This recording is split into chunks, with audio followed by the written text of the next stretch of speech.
बहुत सावधान। लोग गुरुजनों की डांट फटकार को समझते हैं बेमतलब हमें डांट रहे हैं।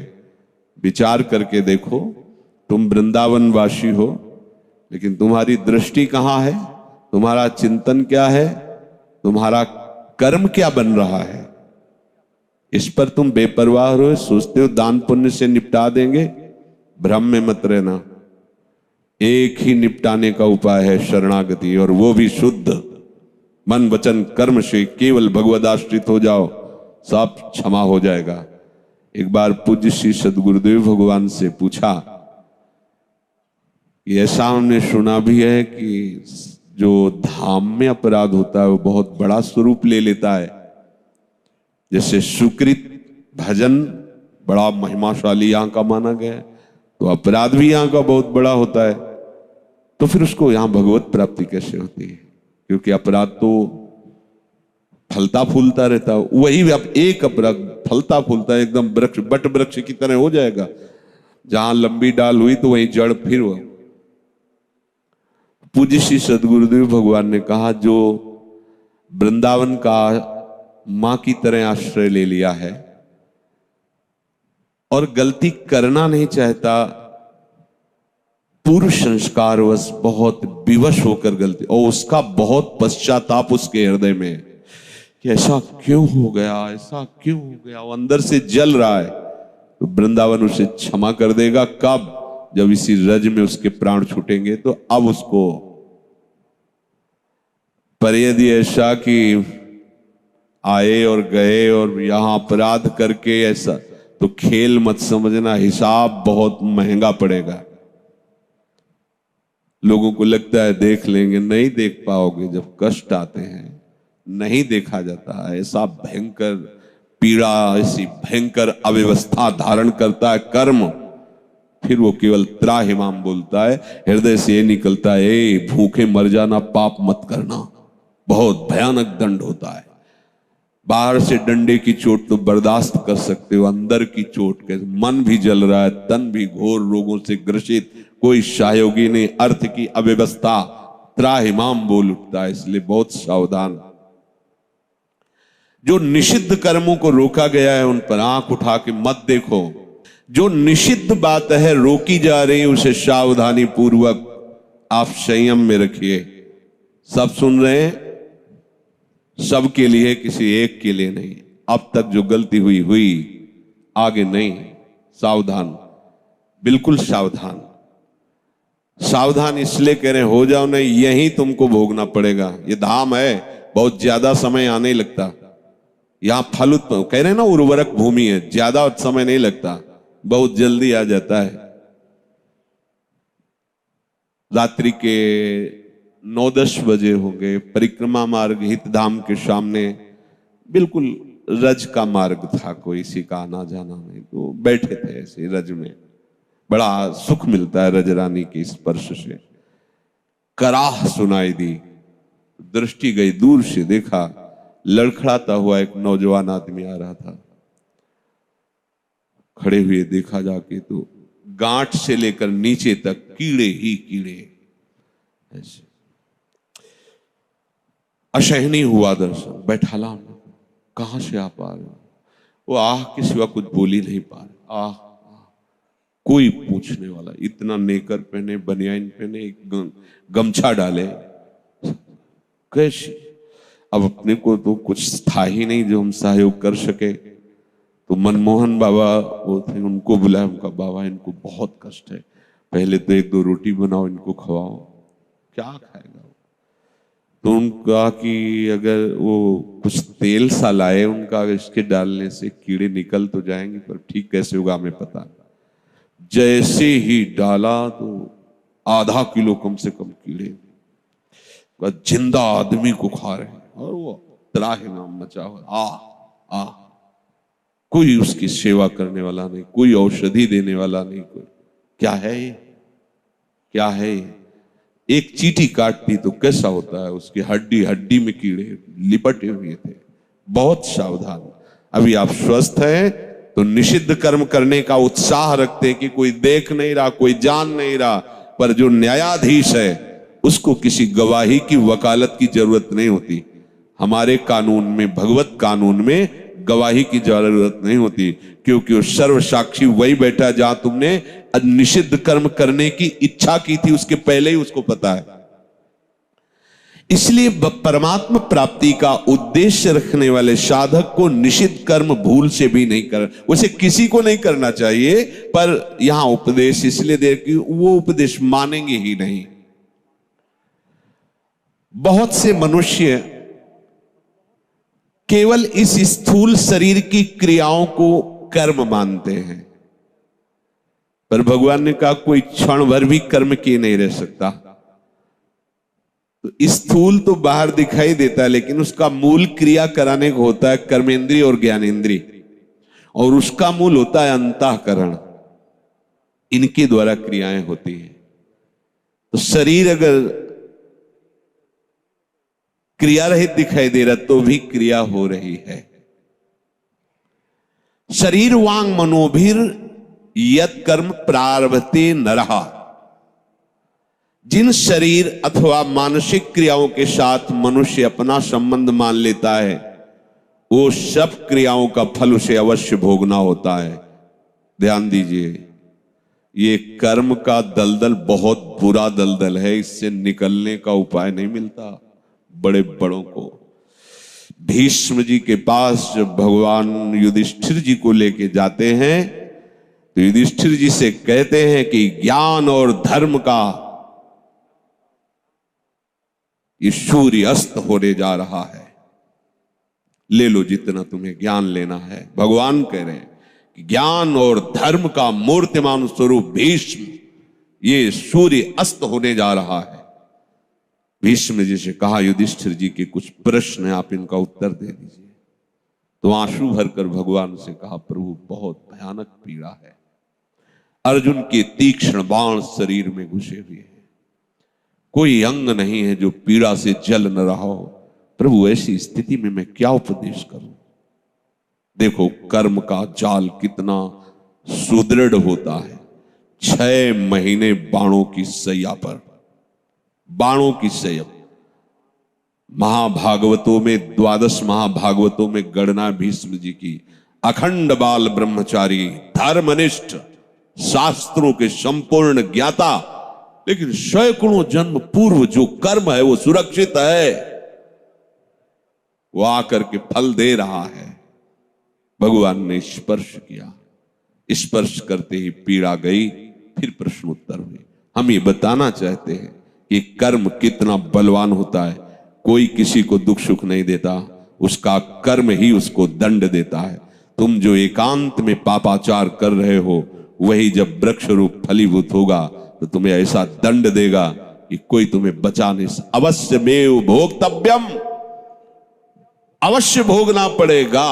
एक ही उपाय है, बस भगवान की शरण में हो जाओ, तो हम त्वाम सर्व पापेभ्यो मोक्षयिष्यामि मा शुचा। जिन क्रियाओं से अपना संबंध मान लिया जाता है, ध्यान रखना, अपने लिए किया जाता है, वो अच्छी हो या बुरी, दोनों क्रियाएं तुम्हें भोगनी पड़ेंगी, वो बंध गई। मनुष्य की एक ऐसी धारणा बनी हुई है कि बच्चे पैदा करना हमारा कर्तव्य है, बच्चों का पालन पोषण करना हमारा कर्तव्य है, आजीविका, व्यापार, किसानी, नौकरी, पढ़ाना लिखाना, जो भी, ये सब हमारा कर्म है, यही हमारा कर्तव्य कर्म है। खाना पीना, सोना बैठना, चिंतन करना, इसको वो कर्म नहीं समझ पाते हैं। इसको वो कर्म मानते हैं कि नौकरी करना, कि शादी करना, बच्चों का पढ़ाना लिखाना, पालन पोषण, ब्याह, ये सब, ये कर्तव्य कर्म नहीं है। ध्यान रखना, कर्तव्य कर्म है भगवत प्रसन्नता के लिए करना। यही कार्य भगवत प्रीत्यर्थ करना। अगर बीच में प्रभु को नहीं लाए तो यही सब कर रहे। हर जीव बच्चा पैदा कर रहा है, हर जीव खा पी रहा है, हर जीव सो जाग रहा है, हर जीव भयभीत है, हर जीव, ये हर जीव को, किसी भी शरीरधारी, एक चींटी भी आपको प्रयासरत दिखाई देगी अपना उदर पोषण, एक हाथी भी अपने प्रयास होगा उदर पोषण के लिए, बच्चों का पालन पोषण करने के लिए। हमारा कर्तव्य कर्म इन सब के राग से छूट जाना है। बहुत बढ़िया इनका पालन पोषण होगा जब आप इनको भगवत स्वरूप मानोगे, जब प्रभु के लिए करोगे तो बहुत बढ़िया। जैसे कोई एक आदमी बीमार है जिसके लिए हमने 5 लोगों को नियत किया तुम इनकी सेवा करो, अब वो क्या मान के सेवा करेगा? उससे कोई अपना संबंध नहीं, उससे कोई ममता नहीं, गुरु आज्ञा है इसलिए मैं कर रहा हूं, और भरसक प्रयास करेगा मेरी कोई शिकायत ना जाए, मतलब अच्छे से सेवा करेगा, उससे ममता भी नहीं है, आसक्ति भी नहीं है, सेवा भी कर रहा है, परिणाम भगवत प्राप्ति। ऐसे ही तुम्हें परिवार में जो गृहस्थ में हो ऐसे ही तुम्हें करना है हरि गुरु आज्ञा पालन करने के लिए। पर क्या होता है, हरि गुरु की आज्ञा केवल उतना समझा जाता है कि दीक्षा ले ली है तो 3 माला सुबह कर लेंगे, थोड़ा पाठ कर लेंगे, गुरु जी की आज्ञा है, बकाया ये हमारा घर है, हमारी संपत्ति है, हमारा परिवार है, हम जैसे चाहें भोगे, ऐसा नहीं। न पहले तुम्हारा था ना बाद में तुम्हारा रहेगा, बीच में तुम्हें सेवा के लिए दिया गया और झूठ से तुमने उसे अपना मान लिया। मुनीम अगर उस कंपनी का, जिस कंपनी का मुनीम है उसको हड़पना चाहे तो क्या होगा? जेल की सजा होगी ना। तो मुनीम हो तो मुनीमगिरी केवल करो, मालिक बनने की चेष्टा मत करो, सेवक हो सेवक भाव से रहो। इसी कारण जो उपासक समझ नहीं पाते तो उनको लगता है कि फिर तो भगवत प्राप्ति के लिए कर्मों का त्याग करना अनिवार्य है, परिवार छोड़ दो, व्यापार छोड़ दो, नौकरी छोड़ दो, ये छोड़ दो, वो छोड़ दो, वो छोड़ दो। ठीक, अब इसके बाद एकांत बैठ करके मनन चिंतन, भोगों का, विषयों का, खाना पीना, अच्छा शरीर सजाना, क्या ड्रामा चल रहा है, ये क्या नाटक चल रहा है, यही बात समझना है। हाँ, भगवत प्राप्ति की उत्कट अभिलाषा से जो वैराग्य जागृत होता है वो एक अलग चीज है। सुन सुना करके अपने कर्तव्य का भगवत स्वरूप मानकर पालन न करते हुए और उसका त्याग करके अपने शरीर के सुख आराम व्यवस्था के लिए भोग, ये दुर्गति का कारण बन जाएगा, परमार्थ का कारण नहीं बनेगा, समझ लेना। फिर यही होगा कि आप केवल रसेंद्री और जनेंद्री की पुष्टि के लिए चिंतन करते हुए डोलते रहोगे। देखे जो मैं जोरत हाथ लटकत, अरे केतिक आयु केतिक जीवन, कोई भी परमार्थ का पथिक कभी ऐसे नहीं कर सकता, ध्यान रखना, चाहे लाल पहने हो, चाहे पीला पहने हो, चाहे नीला पहने हो। सच्चा परमार्थ का पथिक मंगिबो भलो न बाप सो जो प्रभु राखे टेक, अगर ऐसे कर रहा है तो परमार्थ का पथिक नहीं है, केवल रोटी के लिए आज्ञा आचार्यों ने दी है। इसलिए बड़े बड़े परमहंस दरवाजों पे जाके केवल रोटी, अगर उन्होंने 10 रुपया निकाला कि भाई बाबा हमारे पास भिक्षा नहीं, 10 रुपया रख, नहीं, केवल रोटी। जो ये मान करके कि बहुत इसमें मेहनत और बड़ा समस्या है परिवार, आप बाबा जी बन जाएंगे, पूड़ी कचौड़ी हलवा तो भंडारे होते ही रहते, दक्षिणा भी मिले, कपड़ा भी बड़ा आराम की जिंदगी। चलो बाबा, भूल मत करना, बहुत आग में कूदने जा रहे हो, बहुत गलत करने जा रहे हो, जिससे तुम्हारा लोक परलोक सब नष्ट हो जाएगा। पहले संतों की समाज में कुछ ऐसे संत भगवान रखे जाते थे, अधिकारी जन, कि जैसे संत समाज आ रही तो गेट में खड़े हैं, उनको लगा तुम्हारा प्रेम पट क्या है, तुम्हारा योग पट क्या है, खड़िया पलटन उत्तरे नहीं दे पाओगे। अगर गुरु परंपरागत जुड़े हो, आचार्य परंपरागत, तो आपको पता होगा, अगर आप नहीं जुड़े हो तो आप नहीं उत्तर जानते, सुना ही नहीं होगा तुमने प्रेम पट किसे कहते हैं, योग पट किसे कहते हैं। तो धाम है यहाँ इसलिए नहीं, तो हम लोगों को पहले पढ़ाया गया था इस यही बात कि संत समाज में पूछा जाए, अगर उत्तर नहीं दे पाए तो काशी में कपड़े उतरा लिए जाएंगे, मार करके मार थप्पड़ लातों से भगा दिया जाएगा, साधु का नाटक करता है, बदनामी करवाएगा संतों की। जब तुझे अपने मार्ग का पता नहीं, परमार्थ का पता नहीं, तो वेश धारण करके केवल उदर पोषण के लिए तो ऐसे आचरण करेगा, लोग कहेंगे ऐसे बाबा जी होते हैं। लोगों की दृष्टि क्या होती है वो कार से शीशा खोल रहे हैं, बाबूजी 10 रुपया दे। धिक्कार है यार। महान अनंत कोटि ब्रह्मांडों के स्वामी का सेवक होकर 10 रुपए के लिए हाथ फैला दे। जिंदगी किस काम की? इससे अच्छा है लेवरी कर 350 रुपया मिलेंगे। 8 घंटे मेहनत कर 500 रुपया कमा और खूब आनंद से खा पी। ये क्या लीला है? ये क्या चरित्र है? तो जो अपने उद्देश्य को नहीं समझ पाते, केवल कार्य के भार को और कार्य ना करके उस सुविधा को देखकर, ये बहुत बड़ी हानि होती है। ध्यान रखना, ऐसे लोग भगवान को कष्ट देने वाले कहे गए हैं। वेशधारी हरि को बहुत बुरा लगता है। हमारे आचार्यों ने, महापुरुषों ने बहुत निषेध किया है। केति कायु केति जीवन काहे विनाशत काज हटकत। हाथ ऐसे। अरे महारानी जी से भी ऐसे नहीं करना, क्योंकि हम उनके शरणागत को खुद भरण पोषण करेंगे। आप ऐसे कैसे? ऐसा हो ही नहीं सकता, नहीं हो सकता। जिसका उद्देश्य प्रभु है, ऐसा हो ही नहीं सकता। कर्म एक क्षण भी नहीं रुकते। नींद, आप समझते हैं कोई क्रिया उस समय नहीं होती, तो आप थोड़ा सोए हो, आपको जगा दिया जाए, तो आप कहोगे अभी पूरी नहीं हुई थी, मतलब क्रिया चल रही ना, अभी पूरी नहीं हुई थी, आपने जगा दिया। हाँ अभी तो आलस आ रहा है, नहीं कहेगा? क्यों? अभी क्रिया पूरी नहीं हुई थी ना। वो नींद की क्रिया चल रही है। सुषुप्ति पे हो, तुम्हें पता नहीं है, पर तुम ही उत्तर दोगे अभी हमारी नींद पूरी नहीं हुई थी। अच्छा, जब नींद पूरी हो जाएगी फिर आप आओ, पूरी हो गई नींद पूरी, मतलब क्रिया चल रही थी। अधूरी क्रिया में जगा दिए जाओगे तो आप खुद उत्तर दोगे अभी पूरी नहीं, मतलब वो भी क्रिया हो रही थी। आप सुषुप्ति में थे पर क्रिया चल रही थी प्रकृति की, तभी तो आप कहते हो ना कि अधूरी हुई। चिंतन, सूक्ष्म चिंतन चलता ही रहता है। स्थूल शरीर की क्रियाएं नींद आदि, सूक्ष्म शरीर की क्रियाएं चिंतन आदि, समाधि आदि, ये सब कारण शरीर तक की। जैसे मूर्छा में है, कारण शरीर काम कर रहा है, चिंतन बंद है, स्थूल शरीर पड़ा हुआ पर कारण शरीर का, अगर वो ना रहे तो चेतना कैसे आएगी? वो भी क्रिया चल रही, एक क्षण भी बिना क्रिया के नहीं रह सकते। तो शरीर से अहंकार पूर्वक जितनी क्रियाएं होती हैं वो हर शरीरधारी को भोगना होता है।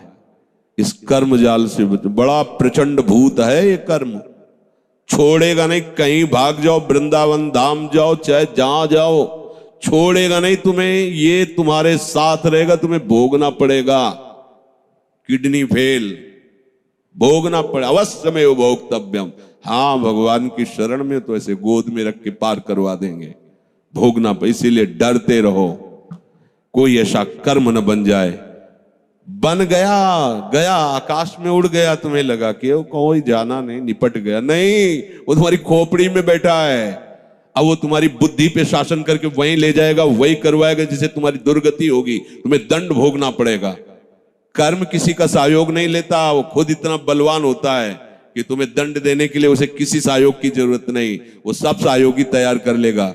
जिस समय वो दंड फलीभूत होने का, वो केवल इंतजार करता है समय का, जहां समय आया हिसाब किताब बराबर कर देगा। डरते रहो, आज्ञा के विपरीत कोई कर्म न बन जाए। इसीलिए जय हो भगवत शरणागति की। ये कोई भी कर्म उसको दंड नहीं दे पाएगा। देख लो, पूर्व में जो संचित गोदाम है उसमें आग लगा दी। आगे जो हमसे हो रहे हैं अनुलिख्या लिखा ही ले जाएगा, ये अब बच गए। अनुलिख्यानंतान तदपराधान मधुपतिर, स्वयं मधुपति भगवान श्री कृष्ण लिखते ही नहीं। ये हरिवंश महाप्रभु कह रहे, सजनी जी कह रहे, नहीं लिखा जाएगा आगे का। किसका? शरणागत है, राधा चरणारविंद का। राधा राधा राधा, उसके गोदाम में आग लग जाएगी, भस्म। आग इसलिए कि अगर कह दिया जाए झाड़ के निकाल दिया जाएगा तो भी वो सुरक्षित है, बाहर आ जाएगा तो भी सुरक्षित है। आग लग गई, अब उसमें अंकुरण होने की संभावना ही नहीं। आगे वाले अनुल्लेख्यानंतान, बीच में जो शरीर है आ रहा है भोग, तो ऐसे गोद में बैठाल कर भोगवा रहे हैं, जिससे उसकी दृष्टि भोग पे नहीं है, जो गोद में लिए उस पर है। इसलिए वो जो गोद में लिए वो आनंद समुद्र है, इसलिए उसे उस भोग के समय, रोग के भोग के समय, कर्म जो प्रारब्ध बनकर आया उसके भोग के समय भी वो आनंदित रहता है, क्योंकि वो देखता है मैं हरि की गोद में बैठा हुआ हूं। इसलिए सावधान। प्रभु कह रहे कोई भी ऐसा नहीं है कि एक क्षण भी कर्म के बिना रह सके। कर्म जाल से मुक्त होने का उपाय मामेव ए प्रपद्य। बहुत अमृत में शब्द इसे समझ लो, नहीं तो बहुत बड़ी झंझट है ये कर्म। मांडव्य ऋषि हाथ उठाए, दाहिने पैर के अंगूठे के बल मंत्र जाप करते हुए समाधि अवस्था में थे। हम कह रहे कि 1 मिनट उस स्थिति में नहीं खड़ा हुआ जा सकता। हाथ उठाओ, बायां पैर के बल, जिसे दाहिने पैर का अंगूठा पूरा इस पे रखो और दाहिने पैर के केवल अंगूठे पे हो, बायां पैर का पूरा बल यहां सपोर्ट में हो और दाहिने पैर के अंगूठे गए। अब आप देखो धम्म से गिर जाओगे तुरंत। वो ऐसे खड़े और समाधिस्थ है, सावधान नहीं, शरीर की चेष्टा में समाधिस्थ है।